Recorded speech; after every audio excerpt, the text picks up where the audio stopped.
بسم اللہ الرحمن الرحیم الحمد للہ رب العالمین والصلاة والسلام علی اشرف المرسلین وختم النبیین ورحمۃ للعالمین۔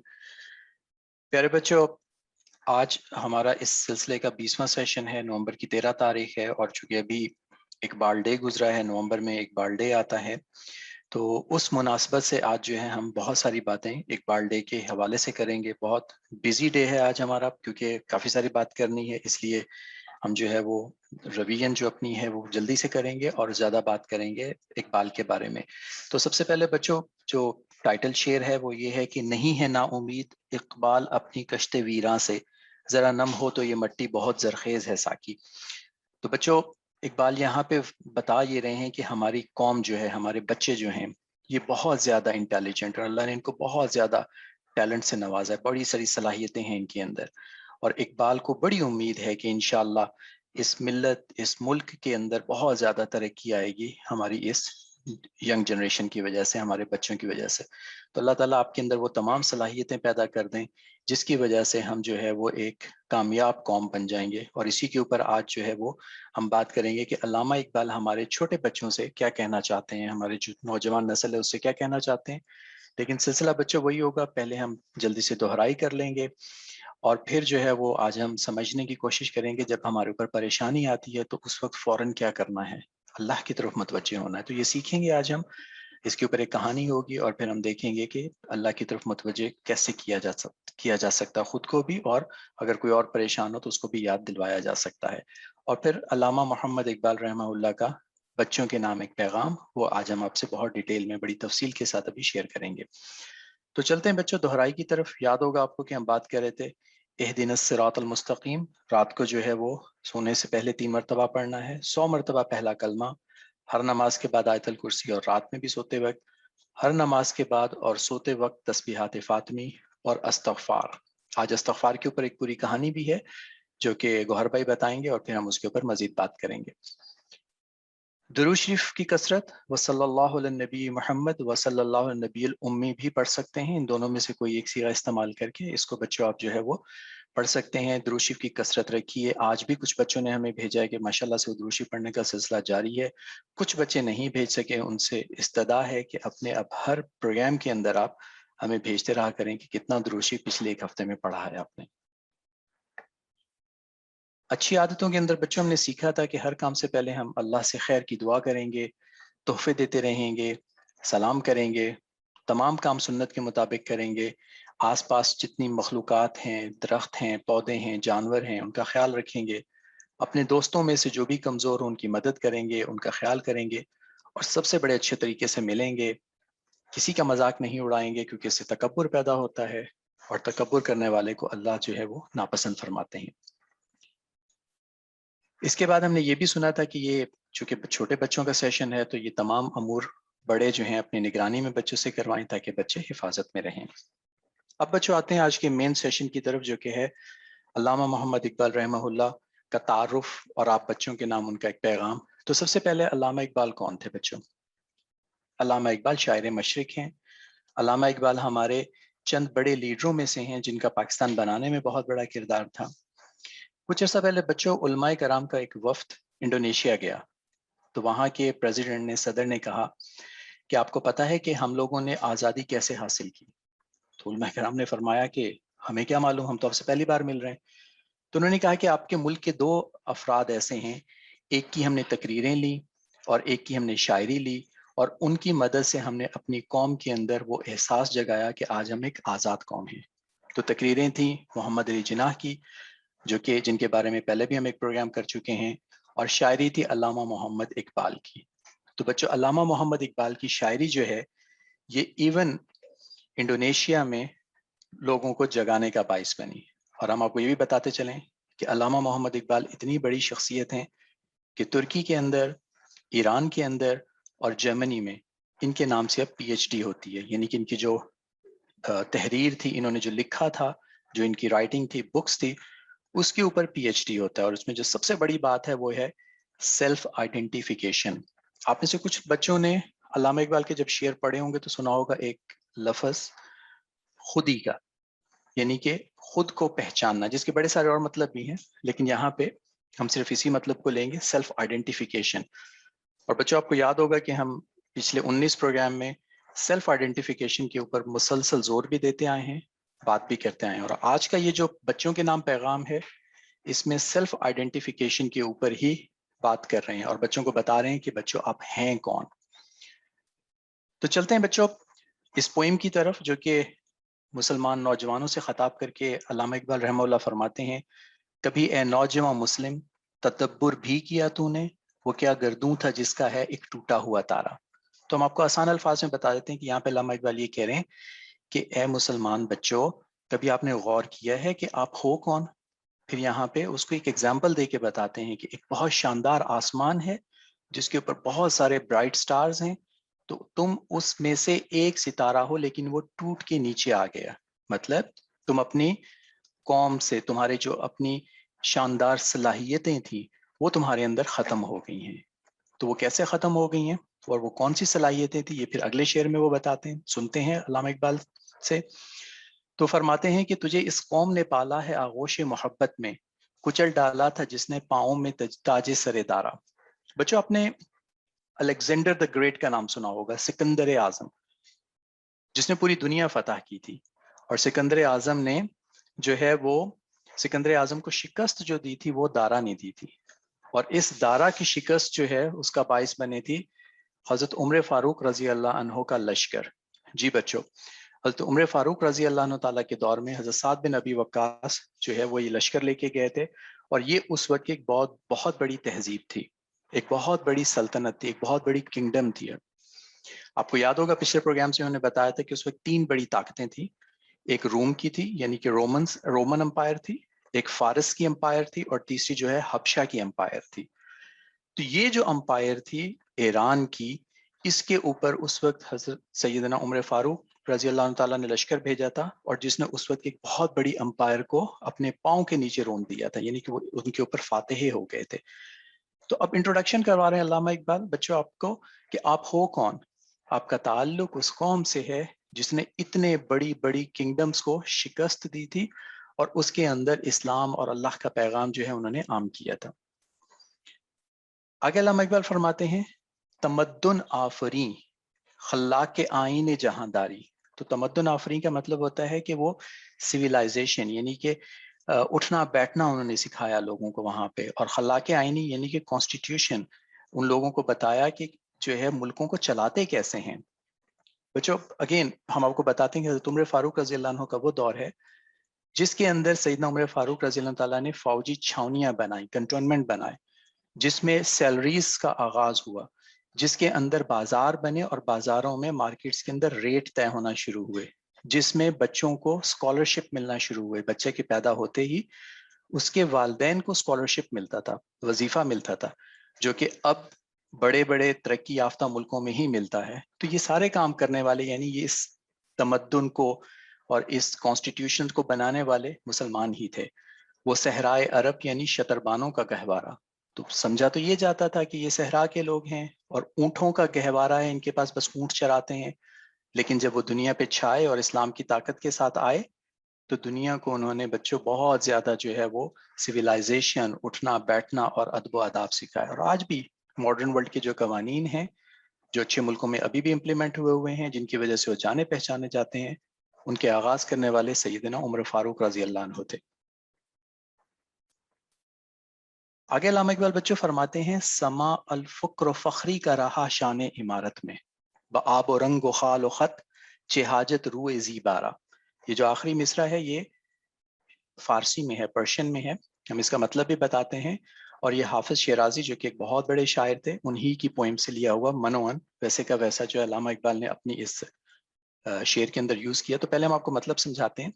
یہ اگین بچوں اشارہ ہے سیدنا عمر فاروق رضی اللہ عنہ کی طرف کہ آپ جو ہے وہ اپنی کنگڈم کے باوجود، جبکہ ان کی کنگڈم بہت بڑی ہو گئی تھی، ان کا جو زندگی گزارنے کا طریقہ تھا بہت ہی سادہ تھا. ان کے کپڑوں میں پیوند بھی لگا ہوتا تھا، کپڑے بھی جو ہے ان کے معمولی سے ہوتے تھے. اور انہی معمولی کپڑوں میں بچوں یروشلم بھی فتح کیا تھا. جب یروشلم فتح ہوا تھا تو سیدنا عمر فاروق جو ہیں وہ ایک اونٹ کی مہار پکڑ کے چل رہے تھے، اونٹ کے اوپر ان کے غلام کی باری تھی، وہ بیٹھا ہوا تھا، اور آپ کے معمولی سے کپڑے تھے. تو یہاں پہ علامہ اقبال بچوں آپ کو بتانا یہ چاہتے ہیں کہ سٹیٹس یا چیزوں کا ہونا ضروری نہیں ہے، جو ضروری ہے وہ ہے کہ آپ کے اندر صلاحیتیں کیسی ہیں، اور ان صلاحیتوں کے جب ہو تو پھر کسی اور رنگ کی، کسی اور روپ کی ضرورت نہیں رہتی، جو کہ سیکنڈ لائن ہے، بآب و رنگ و خال وخط، یعنی کہ جو خوبصورت ہوتا ہے، جس کے اندر اللہ نے ویسے ہی خوبصورتی پیدا کی ہوتی ہے، تو پھر اس کو باقی چیزوں کی ضرورت نہیں رہ جاتی، اس کو کسی اور ایکوپمنٹ ٹول کی ضرورت نہیں ہوتی، کیونکہ وہ اپنی صلاحیتوں کے بل بوتے پہ ہی بہت آگے نکل جاتے ہیں، ان کا اخلاص، ان کا اللہ کے ساتھ تعلق، اور پھر اس کے اوپر جو ان کے اندر صلاحیتیں پیدا ہوئیں، ان کا کوئی بھی دنیا میں ثانی نہیں، یعنی کہ اس کے مطابق ان کے قریب جو ہے پھر دنیا کا کوئی دوسرا شخص نہیں پہنچ سکتا۔ اللہ تعالیٰ جو ہے یہ تمام صلاحیتیں ہمارے اندر بھی پیدا کریں، پہلے تو ہم اس کی پہچان دیں اور پھر یہ ہمارے اندر پیدا کریں۔ آگے سنتے ہیں، پھر وہ فرما رہے ہیں کہ گدائی میں بھی وہ اللہ والے تھے غیور اتنے کہ منعم کو گدا کے ڈر سے بخشش کا نہ تھا یارا، کہ ان کی جو ظاہری پرسنالٹی تھی، جو ان کی فزیکل پرسنالٹی تھی، اس میں وہ لگتے تھے کہ بہت ہی غریب ہیں، لیکن اللہ نے ایسا جاہ و جلال، ایسا جو ہے ہیبت، ایسی جو ہے ان کی شاندار پرسنالٹی بنائی تھی کہ کوئی بڑے سے بڑا آدمی بھی ان کو کچھ دیتے ہوئے اس کے دل میں پتہ ہوتا تھا کہ یہ بہت بڑے لوگ ہیں۔ تو اگین یہاں پہ علامہ اقبال رحمہ اللہ بچوں ہم سب سے کہنے کی کوشش یہ کر رہے ہیں کہ اگر آپ کے پاس کچھ نہیں ہے آج کی تاریخ میں، اگر آپ کے پاس وسائل نہیں ہیں، اگر آپ کے پاس کوئی بہت مال و دولت نہیں ہے، تو اس سے کوئی فرق نہیں پڑتا، لیکن جب آپ کے اندر صلاحیتیں ہوں گی تو اللہ تعالیٰ آپ کے اندر وہ تمام چیزیں پیدا فرما دیں گے جو ان چیزوں کے رکھتے ہوئے بھی لوگوں کے پاس نہیں ہوتی۔ اور یہ ہم نے دیکھا ہے بچوں کہ جن کے اندر اللہ پاک نے صلاحیتیں دی ہوتی ہیں، وہ بہت معمولی سکولوں سے، بہت معمولی حالات سے اٹھ کے پھر دنیا میں بڑے بڑے کام کرتے ہیں، اور ہماری اسلام کی تاریخ اور پاکستان کی تاریخ ایسے لوگوں سے بھری پڑی ہے جنہوں نے بہت کم چیزوں کو لے کے اور پھر دنیا میں بہت ترقی کی، بہت نیک نام کمایا۔ آگے علامہ فرماتے ہیں کہ غرض میں کیا کہوں تجھ سے کہ وہ صحرا نشیں کیا تھے، کہ بتا رہے ہیں کہ وہ کیسے صحرا نشیں تھے، کہ کہنے کو تو وہ صحرا میں رہتے تھے، ان کو کسی چیز کا پتہ نہیں تھا۔ جہاں گیرو جہاں دارو جہاں بانو جہاں آرا، کہ یہ لوگ جو تھے یہ دنیا فتح کرنے والے تھے، جہاں گیر تھے، یہ جہاں دار تھے، اور پھر جو ہے دنیا کے اوپر حکومتیں کرنے والے تھے، اور جہاں بان تھے یعنی کہ حکومتوں کو بہترین انداز میں چلانے والے تھے، اور جہاں آرا تھے یعنی کہ انہوں نے دنیا کو بڑا آراستہ و پیراستہ کیا تھا۔ آپ کے سامنے اس وقت بچوں الحمرا پیلس ہے، یہ مسلمانوں کی شاندار تعمیراتی ترقی کا عروج تھا جو کہ اسپین کے اندر تھا، اور اس وقت مسلمان جو ہیں وہ نہ صرف دنیا کے اوپر حکومت کر رہے تھے بلکہ بہترین طریقے سے حکومت کر رہے تھے، اور ان کی دی ہوئی چیزیں دنیا میں ایک ونڈرفل ایونٹ ہوتا تھا، ایک ایسی چیز ہوتی تھی کہ دنیا اس کو حیرت سے دیکھتی تھی، بڑی سرپرائزنگ وے میں دیکھتی تھی کہ مسلمان جو ہیں وہ اتنی ترقی کر رہے ہیں۔ اور یہ وہ وقت تھا جس کو ہم یورپ میں دور تاریخ کہتے ہیں، ڈارک ایج کہتے ہیں، اور مسلمان جو ہیں بہت زیادہ عروج پہ تھے۔ تو علامہ اقبال نے بچوں حضرت عمر فاروق رضی اللہ عنہ سے شروع ہو کے اس شعر میں پہنچے جب جو ہے مسلمانوں کی حکومت اسپین کے اوپر تھی، مسلمانوں کا راج پوری دنیا میں تھا اور وہ ہر جگہ حکومت کر رہے تھے۔ اس کے بعد کیا ہوا وہ اگلے شعر میں بتاتے ہیں۔ تو یہاں پہ وہ بتا رہے ہیں کہ اگر چاہوں تو نقشہ کھینچ کر الفاظ میں رکھ دوں، مگر تیرے تخیل سے فزوں تر ہے وہ نظارہ۔ علامہ اقبال فرماتے ہیں کہ چاہوں تو میں لفظوں میں آپ کو بتانے کی کوشش کروں، لیکن یہاں پہ ایک پرابلم ہو گئی کہ یہ جو ہم لوگ ہیں، ہم اتنے دنیا کی چیزوں سے سہم گئے ہیں، ڈر گئے ہیں، اور اتنی غلامی والی کیفیت پیدا ہو گئی ہے کہ اگر وہ بتائیں بھی تو ہم اس ترقی کو، اس عروج کو سمجھ نہیں سکتے جو اللہ تعالیٰ نے مسلمانوں کو عطا کی تھی، جن کے آج ہم جانشین ہیں، جو ہمارے بڑے تھے، جن کی وراثت آج ہمارے پاس ہے، وہ کتنے بڑے لوگ تھے۔ تو علامہ اقبال فرماتے ہیں کہ اگر میں چاہوں بھی تو تمہیں نہیں بتا سکتا، کیونکہ تمہارے ذہن جو ہے اس کو سمجھنے سے اب قاصر ہو گئے، لیکن پھر بھی وہ کوشش کر رہے ہیں، اور ساتھ میں اب یہ بھی بتائیں گے کہ ہمیں زوال کیوں آیا، مسلمانوں کو زوال کیوں آیا۔ سمجھتے ہیں بچوں آگے۔ علامہ اقبال فرماتے ہیں یہاں پہ تجھے آبا سے اپنے کوئی نسبت ہو نہیں سکتی، کیا مسلمان تجھے اپنے بڑوں سے تو کوئی تعلق ہے نہیں، کہ تو گفتار وہ کردار، کہ تم تو صرف باتیں کرتے ہو، وہ تھے صحیح کیریکٹر جو کہ کام کرنے والے تھے، جن کا کردار بہت بلند تھا، جن کے اندر صلاحیتیں تھیں۔ اور آگے فرماتے ہیں کہ تو ثابت وہ سیارہ، کہ تو اپنی جگہ سٹیگنٹ ہے، اپنی جگہ رکا ہوا ہے۔ وہ متحرک لوگ تھے، سیارہ مطلب متحرک تھے وہ، ایکٹیو لوگ تھے. وہ ایک جگہ پہ ان کے کچھ لوگ جو ہیں وہ فاتحین تھے، تو دوسرے لوگ علم میں آگے تھے، تو تیسرے لوگ ان کے فنون لطیفہ میں آگے تھے. یعنی کہ کوئی ایسا میدان نہیں تھا بھی جیسے ہم نے پچھلے شعر میں سنا، جہاں گیرو جہاں دارا جہاں بان، کہ دنیا کے جتنے فیلڈ ہوتے تھے مسلمان اپنے اپنے فیلڈ میں پرفیکٹ ہوتے تھے. وہ میڈیسن تھا، انجینئرنگ تھا، وہ کوئی بھی آپ فیلڈ اٹھا کے دیکھ لیں، لا تھا، وہ سب کے سب مسلمان ان میں آگے تھے کیونکہ وہ بہت ایکٹیو تھے بچوں. اور آج ہم اتنے ایکٹیو نہیں رہے، نہ ہی ہمیں شوق ہے. اللہ یہ شوق ہمارے اندر پیدا کر دے. اور پھر یہ ہے کہ ہم باتیں زیادہ کرتے ہیں، ہم ان چیزوں کو اپنے اندر لانے کی کوشش نہیں کرتے. تو اللہ تعالیٰ جو ہے وہ یہ تمام صلاحیتیں ہمارے اندر پیدا بھی فرما دیں. اچھا بچوں، پھر آگے کیا فرمائیں گے وہ سنتے ہیں. گنوا دی ہم نے جو اسلاف سے میراث پائی تھی. اب یہ اس وقت کی بات ہے جب یعنی کہ کوئی 1900 کا سٹارٹ ہو گیا تھا، پاکستان بننے سے پہلے کی بات تھی، جس میں اسپین کی گورنمنٹ بھی ختم ہو گئی بچوں، ٹرکی کے اندر خلافت تھی وہ بھی ختم ہو گئی. تو مسلمان بہت کسمہ پرسی میں تھے، اور ابھی تک اس کو لے کے آج تک ہم جو ہے مزید زوال کی طرف ہی جا رہے ہیں، مزید جو ہے وہ ہم لوگ لاس کی طرف ہی ہیں. تو یہاں پہ وہ فرما رہے ہیں کہ جو ہم نے اسلاف سے یعنی کہ اپنے بڑوں سے بزرگوں سے جو چیزیں ہم نے پائی تھی، جو ہمیں میراث ملی تھی، جو ہمیں شاندار ماضی ملا تھا، وہ ہم نے اپنے ہاتھوں گنوا دیا. تو پھر کیا ہوا کہ سوریا کہتے ہیں بچوں 7 سٹارز کو، جو کہ آسمان کے اوپر سب سے شاندار ہے. یعنی کہ ایک تو سکائے جو کہ شروع میں بات کی تھی گردوں کی، اور پھر اس میں بھی ٹاپ ناچ یعنی کہ اس میں سب سے چمکدار سٹارز جو مسلمان ہوتے تھے. ہمیں جب ہم نے میراث گنوائی تو آسمان سے ہمیں زمین پہ دے مارا گیا. اب بچوں یہ میراث کس چیز کی تھی؟ یہ وہ ایکٹیو ہونے کی تھی، یہ لرننگ کی میراث تھی، یہ کیریکٹر کی میراث تھی، اور دین کے اوپر مستحکم ہونے کی میراث تھی. جب ان چیزوں کو ہم چھوڑتے چلے گئے تو آج ہماری یہ حالت ہے کہ دنیا میں ہمیں کوئی نہیں پوچھتا. اور اس کی ریزن یقیناً یہی ہے کہ ہم نے جو میراث اپنے بزرگوں سے پائی تھی وہ ہم نے کھو دی. آگے وہ فرماتے ہیں کہ حکومت کا تو کیا رونا کہ وہ ایک عارضی شے تھی، نہیں دنیا کے آئین مسلم سے کوئی چارہ. کہ دنیا کی حقیقت یہ ہے بچوں کہ حکومتیں آتی بھی رہتی ہیں جاتی بھی رہتی ہیں، اس سے تو کوئی غم نہیں ہے، اس کے اوپر تو کوئی دکھ کی بات نہیں ہے. جیسے کہ قرآن پاک میں بھی آیا ہے وَتِلْكَ الْأَيَّامُ نُدَاوِلُهَا بَيْنَ النَّاسِ، کہ ہم دنوں کو الٹتے پلٹتے رہتے ہیں، یعنی کبھی کوئی آگے بڑھ جاتا ہے کبھی کوئی آگے. جیسے نقشے پہ آپ دیکھ رہے ہیں سامنے کہ اسپینش کنگڈم جو ہے وہ پھر آہستہ آہستہ قبضہ ہو گیا اور مسلمان جو ہے وہ سمٹتے چلے گئے. تو وہ کہہ رہے ہیں کہ اس بات پہ تو مجھے دکھ نہیں ہے کہ ہمارے ہاتھ سے کنگڈم نکل گئی، وہ ایک عارضی شے ہے اور یہ دنیا میں ہوتا رہتا ہے. دکھ کس بات کے ان کو بچوں، وہ اگلے اس میں شعر میں آ رہی ہوں، یہاں بہت توجہ سے سنیے گا کہ کس بات کا دکھ ہے ان کو، کس بات کی وجہ سے وہ سمجھتے ہیں کہ وہ میراث ہم سے چلی گئی، کس بات پہ وہ سمجھتے ہیں کہ آج ہم پیچھے رہ گئے. وہ ذرا سمجھتے ہیں بچوں. وہ ہے یہ بات، مگر وہ علم کے موتی کتابیں اپنے آبا کی، جو دیکھیں ان کو یورپ میں تو دل ہوتا ہے سی پارا. کہ وہ علم، وہ نالج اور وہ بکس جو ہمارے بڑوں نے لکھی تھیں، آج وہ یورپ میں، آج ان کی لائبریریز میں اور میوزیم میں ایون وہ بکس رکھی ہوئی ہیں، اور ان کو دیکھ کے دل چھل نہیں ہوتا. سپارہ کا 2 مطلب ہوتے ہیں کہ یعنی کہ جزء جسے کہتے ہیں، سیکشن. تو قرآن پاک میں 30 سپارے ہیں، تو جیسے 30 سیکشنز ہیں، تو وہ کہتے ہیں کہ دل اس طرح سے ہمارا جو ہے وہ سی پارا ہو جاتا ہے، ٹکڑے ٹکڑے ہو جاتا ہے جب ہم ان نالجیبل چیزوں کو دیکھتے ہیں کہ آج غیروں کے پاس تو ہیں اور ہمارے پاس نہیں.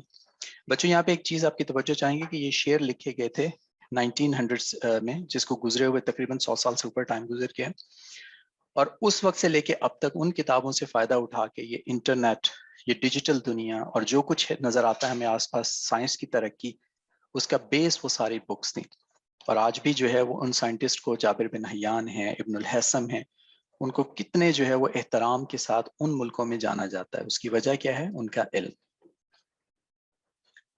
اب یہاں پہ آخری شعر جو ہے یہ انہوں نے غنی کاشمیری کا پورا ایک شعر ہے جو کہ انہوں نے اٹھایا، جو کہ پرشین میں ہے، فارسی میں ہے. تو ہم کوشش کرتے ہیں کہ آپ کو سمجھائیں، لیکن اس کا اشارہ بھی قرآن پاک کی ایک آیت مبارکہ کی طرف جاتا ہے. غنی روزے سیاح پیر کنعاں را تماشا کن. یہاں پہ پیر کنعاں سے کیا مراد ہے؟ سیدنا حضرت یعقوب علیہ السلام. اور غنی شاعر کا نام ہے. تو شاعر اپنے آپ سے کہہ رہا ہے کہ اے غنی، سیدنا یعقوب علیہ السلام کی جو ہے وہ قسمت دیکھیے کیسی عجیب قسمت تھی کہ جب ان کا بیٹا ان سے چھین لیا گیا، اور وہ ان کا بیٹا جو ہے وہ بکا جا کے مصر میں، سیدنا یوسف علیہ السلام، اور پھر وہ آہستہ آہستہ جو ہے مصر میں انہوں نے اپنی جگہ بنائی. تو جب وہ جگہ بنا رہے تھے تو مصر کے جو دربار تھے، مصر کے جو محلات تھے، اور مصر کے جو بڑے لوگ تھے، ان کی آنکھیں روشن ہو رہی تھیں ان کی وجہ سے، لیکن ان کے اپنے والد سیدنا یعقوب علیہ السلام کی آنکھیں ان سے جو ہیں وہ ان کو دیکھنے کو ترس رہی تھی۔ تو پہلے مصرع میں تو یہ بتایا کہ سیدنا یعقوب علیہ السلام کی آنکھیں ترس رہی تھی اس روشنی کو، اور دوسرے مصرع میں بتایا کہ نور دید اش روشن کنت چشم زلیخا، کہ جو زلیخا کا جو ہے محل، اس کے اندر روشنی بن کے چمک رہے تھے، ان کی محبت کو جو ہے ان محبت کی وجہ سے سب ان کی طرف متوجہ تھے، انہی کی محبت سے ان کے والد سیدنا یعقوب علیہ السلام جو ہے وہ ان کو مس کر رہے تھے، ان کی جو ہے غم میں مبتلا تھے۔ تو یہ ایسا ہی ہے جیسے آج ہماری کتابیں، یعنی کہ جیسے ایک بہت خوبصورت بیٹا ہو کسی کا، وہ اسے چھن جائے تو ہمارا نالج جو ہم سے چھن گیا چونکہ وہاں پہ پڑا ہوا ہے، تو علامہ اقبال اس کو دیکھ کے بہت زیادہ دل گرفتہ ہوتے تھے۔ تو بچوں، یہاں پہ یہ ختم ہوتا ہے شاعری کا سلسلہ، جو کہ پوئم ہم نے آپ کو بتائی، اور اس کے اندر ہم نے سیکھا سمجھا کہ ہمارے پاس ایک بہت بڑی دولت تھی، اور ہمارا تعلق جو ہے وہ بہت بڑے لوگوں کے ساتھ تھا، جو کہ انفارچونیٹلی ہم بھول چکے ہیں۔ اس تعلق کو یاد کرنے کی ضرورت ہے، سیلف آئیڈینٹی کی ضرورت ہے، جیسا ہم نے شروع میں بتایا تھا، اور یہ خود ہی سیلف آئیڈینٹیفیکیشن ہمیں اگر مل جاتی ہے، نصیب ہو جاتی ہے، تو انشاءاللہ ہم لوگ بہت آگے نکل جائیں گے۔ اور بچوں، یہ بہت بڑی نعمت ہے کہ اپنے آپ کو پہچانیں، ہم اپنے اسلاف کو پہچانیں، اور اس نعمت کی قدر اس طرح سے کریں کہ جو ان کے علم تھا، جو تعلیم تھا، ہم ان میں اس طرح سے آگے نکلیں کہ انہی کے جو ہے مثل ہو جائیں، انہی جیسے ہو جائیں جیسے وہ دنیا میں سب سے آگے تھے۔ تو بچوں، اگر آپ کو یہ جو ہے سمجھ میں آئی ہوں لائنز، امید ہے کہ آئی ہوں گی، اور انشاءاللہ یہ ویڈیو بھی بڑی جلدی ہم اپلوڈ کر دیں گے جیسے ابھی گور بھائی بتا رہے تھے۔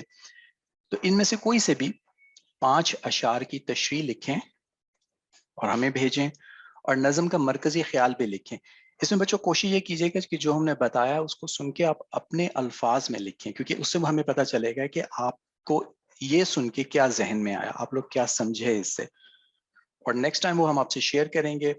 لیکن یہ جو نظم ابھی ہم نے تشریح کی، اس کا ایک اور سلسلہ بھی ہم نے کرنا ہے کہ ہم نے اپنے جو ہیں سید شبیر احمد کاکا خیل صاحب، ہمارے شیخ، ہمارے مربی، ان سے ہم نے درخواست کی تھی کہ اس کے اوپر جو ہے وہ ان کے بھی اگر ہم الفاظ شیئر کر پائیں تو اگلے سیشن میں انشاءاللہ ان کا وہ آڈیو کلپ بھی ہم آپ سے شیئر کریں گے، کیونکہ جو سلسلے اور بزرگوں کی برکات ہوتی ہے اس سے علم عمل میں کنورٹ ہو جاتا ہے، تو اللہ تعالیٰ جو ہے وہ انشاءاللہ اس کی وجہ سے ہمیں ان چیزوں کے اوپر عمل کرنے والا بھی بنا دیں گے۔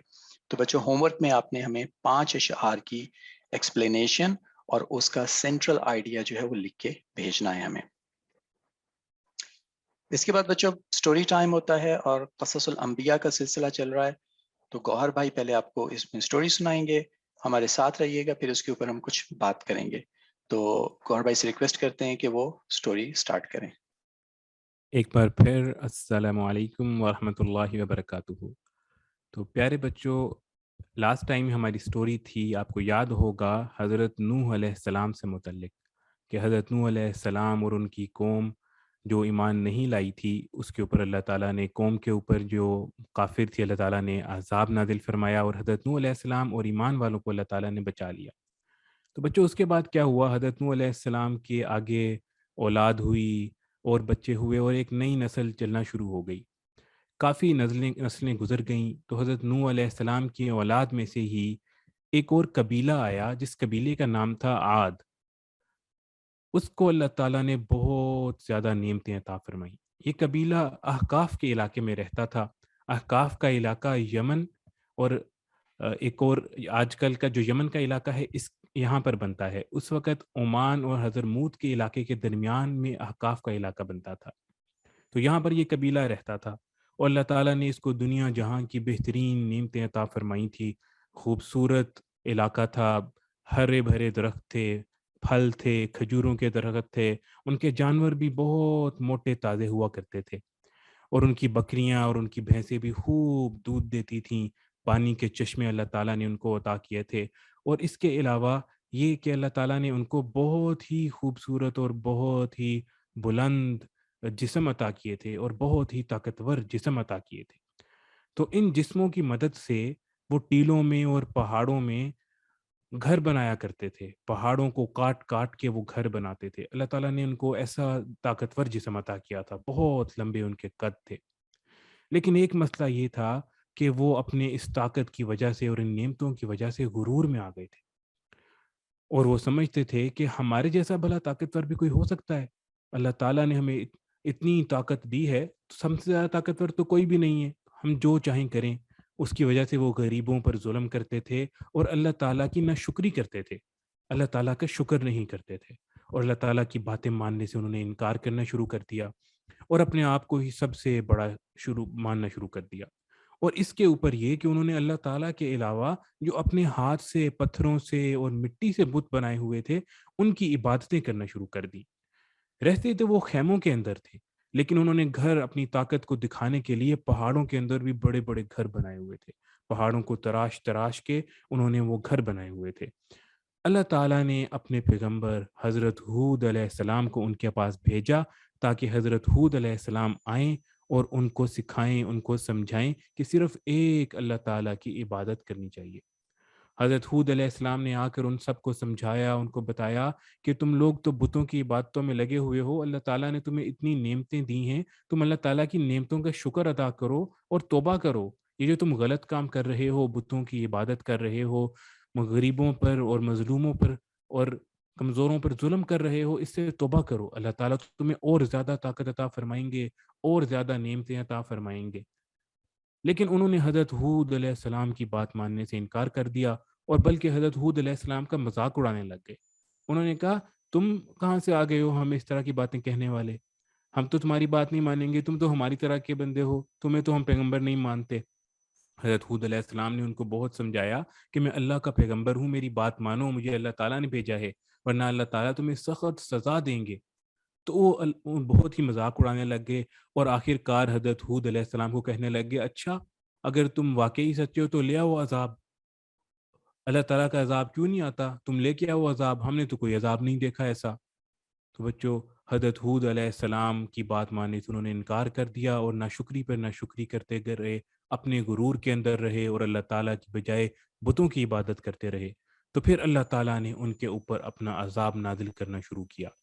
عذاب اس طرح نازل ہوا کہ ان کے جو ہرے بھرے کھیت تھے، ہری بھری ان کی فصلیں تھیں، وہ ان کی فصلیں آہستہ آہستہ تباہ ہونا شروع ہو گئیں، قحط پڑ گیا، زمین بنجر ہو گئی، سارے کھیت ان کے جل گئے، ان کے جانور، ان کے لوگ مویشی مرنے لگ گئے، ان کے کنویں جو ہیں وہ سوکھنے لگ گئے، اور آہستہ آہستہ وہ بہت کمزور ہو گئے۔ جو اتنے طاقتور ان کے جسم تھے، اتنے لمبے ان کے قد تھے، آہستہ آہستہ لوگ مرنے لگ گئے اور بہت ہی کمزور ہو گئے، اور ان کا غرور خاک میں مل گیا۔ اور ان کے صرف یہ نہیں کہ ان کا غرور خاک میں ملا، بلکہ اب وہ کچھ کر بھی نہیں پا رہے تھے اور ابھی عذاب رکا نہیں، کیونکہ اتنی سخت نافرمانی اللہ تعالیٰ کی تھی اور اتنا مذاق اڑاتے تھے اور بار بار عذاب کو بلا رہے تھے۔ تو جب اللہ تعالیٰ کا عذاب آیا تو اس نے سب کو پکڑ لیا۔ پھر کیا ہوا بچوں کہ کچھ عرصے بعد آسمان کے اوپر بہت ہی گہرے بادل آئے۔ ان گہرے بادلوں کو یہ لوگ دیکھ کر بہت خوش ہوئے اور بھاگے بھاگے میدانوں میں گئے کہ اب شاید بارش ہونے لگی ہے، ہمارا قحط ختم ہو جائے گا، پھر سے ہماری فصلیں نکل آئیں گی اور پھر سے ہم اسی طرح طاقتور ہو جائیں گے۔ ابھی تک انہوں نے اللہ تعالیٰ سے نہ توبہ کی تھی اور نہ اللہ تعالیٰ کی بات مانتے تھے۔ پھر آسمان کے اوپر جب وہ بادل آئے تو وہ بادل بارش کی بجائے ایک عذاب لے کر آئے تھے جس کا ان کو پتہ نہیں تھا۔ اور اس بادل کے اندر بہت تیز قسم کی ہوائیں تھیں جن کے اندر ذرات تھے، اور ان ہواؤں کی عجیب و غریب، تیز، ہولناک اور خوفناک قسم کی آوازیں ہوتی تھیں۔ جس طرح بجلی کڑکنے کی اور بجلی چمکنے کی زوردار آوازیں ہوتی ہیں، اس طرح کی آوازیں ان ہواؤں کے اندر تھیں۔ تو ان ہواؤں نے ان کو پہلے تو آوازوں سے ڈرانا شروع کیا اور تیزی سے آہستہ آہستہ وہ بڑھتی گئیں اور تیز ہوتی گئیں اور ایک بہت بڑے طوفان کی شکل بن گئی۔ وہ طوفان اتنا سخت تھا کہ اس نے زمین سے درختوں کو اجاڑ دیا اور ان لوگوں کو اٹھا کے پہلے آسمان کی طرف اوپر لے کے جاتے اور اڑا اڑا کے پٹک پٹک کے زمین پہ مارتے، اور جب وہ زمین پہ گرتے تو ان کی ہڈیاں ریزہ ریزہ ہو جاتی، ان کے جسم کے سارے پارٹس ٹوٹ جاتے، پرزے پرزے الگ ہو جاتے، ان کے سارے اعضاء الگ ہو جاتے اور وہ مرنے لگ گئے اس طرح۔ اور اس ہوا نے کسی شخص کو بھی نہیں چھوڑا۔ 7 راتیں اور 8 دن وہ تیز طوفان اور تیز آندھی چلتی رہی، اور سارے عاد والے، اس عاد کی قوم والے جنہوں نے حضرت ہود علیہ السلام کی بات نہیں مانی تھی، اللہ تعالیٰ کی بات نہیں مانی تھی اور کفر کیا تھا اور شرک کیا تھا اور ناشکری کی تھی اور اپنے غرور میں وہ مگن تھے، اللہ تعالیٰ نے ان سب کو مار دیا اور پھر آہستہ آہستہ وہ ہوا تھمنا شروع ہو گئی۔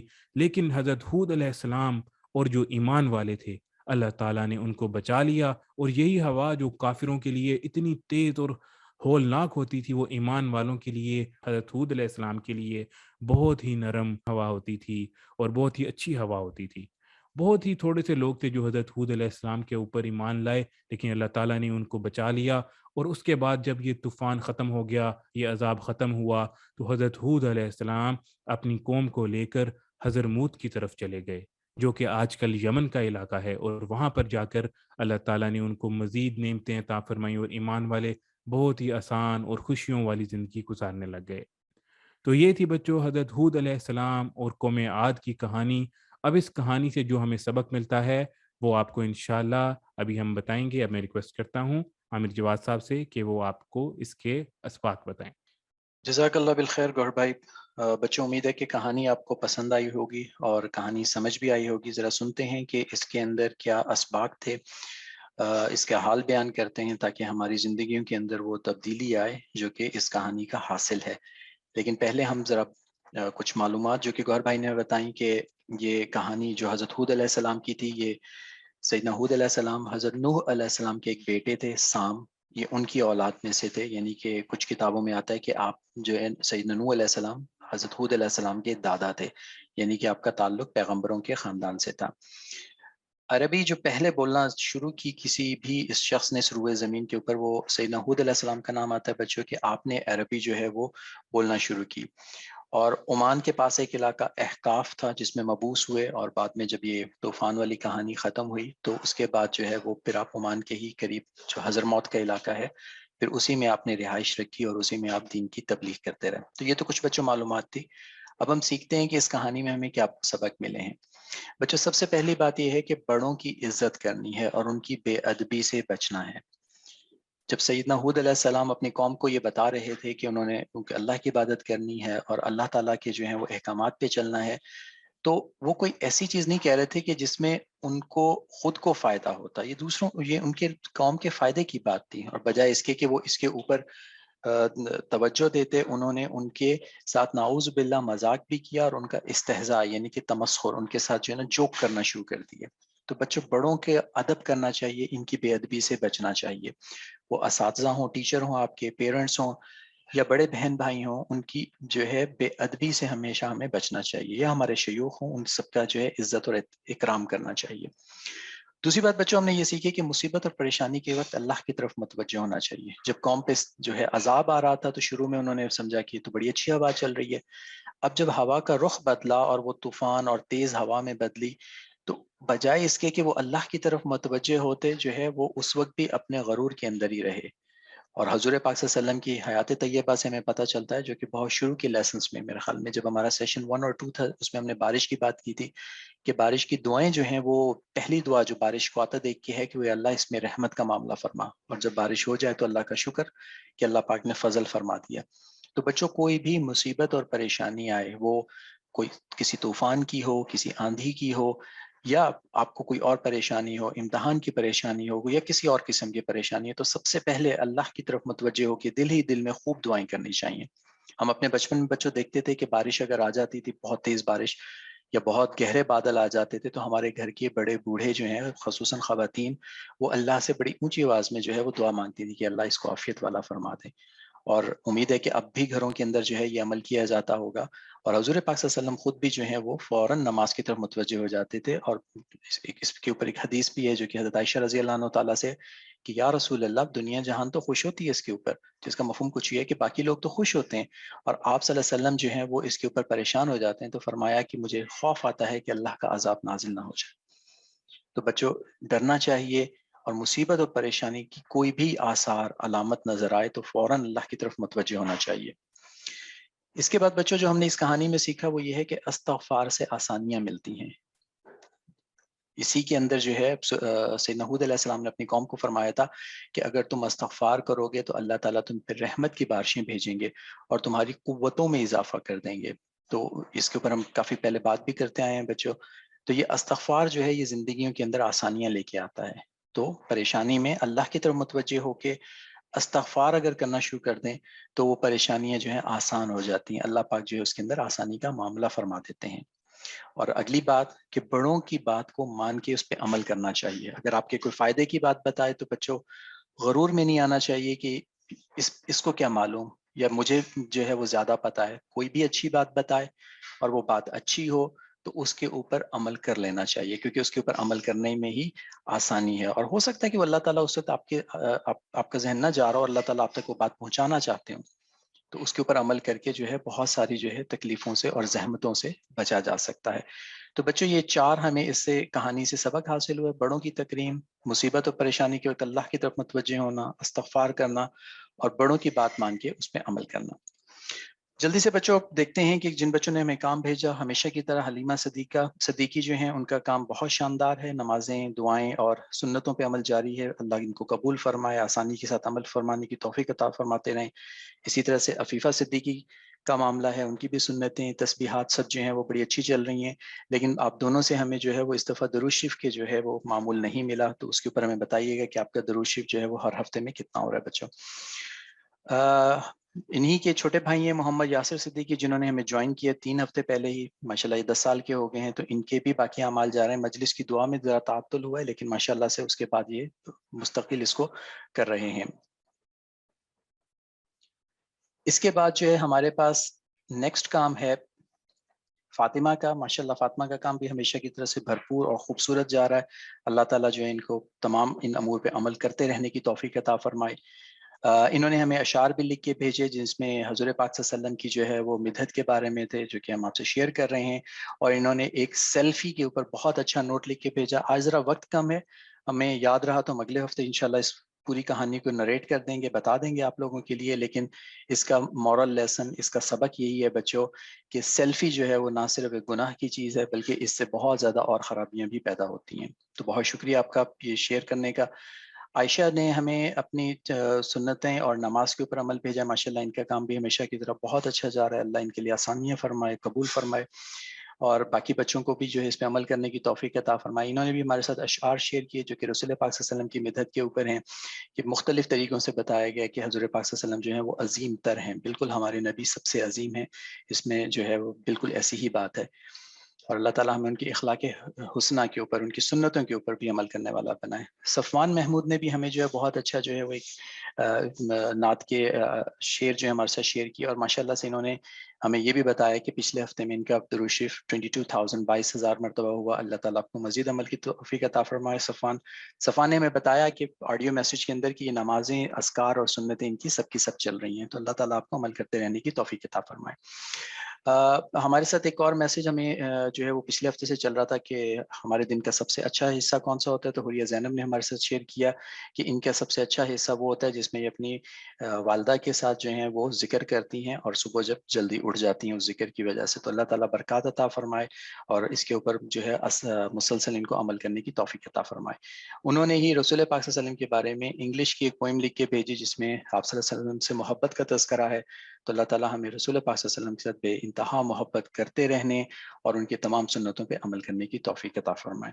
اس کے ساتھ ہی بچوں اس پروگرام کا وقت ختم ہوتا ہے، بڑے بچوں کے لیے شروع کرتے ہیں، لیکن ساتھ رہیے گا کیونکہ عامر عثمان صاحب ہمیں جو ہے وہ بتائیں گے، ریویژن بھی کروائیں گے جو بھی تک سنا، اور پھر اس کے بعد جو ہے مزید اس کے اوپر بات ہوگی۔ اگلے ہفتے کے لیے تک اجازت، السلام علیکم ورحمۃ اللہ وبرکاتہ۔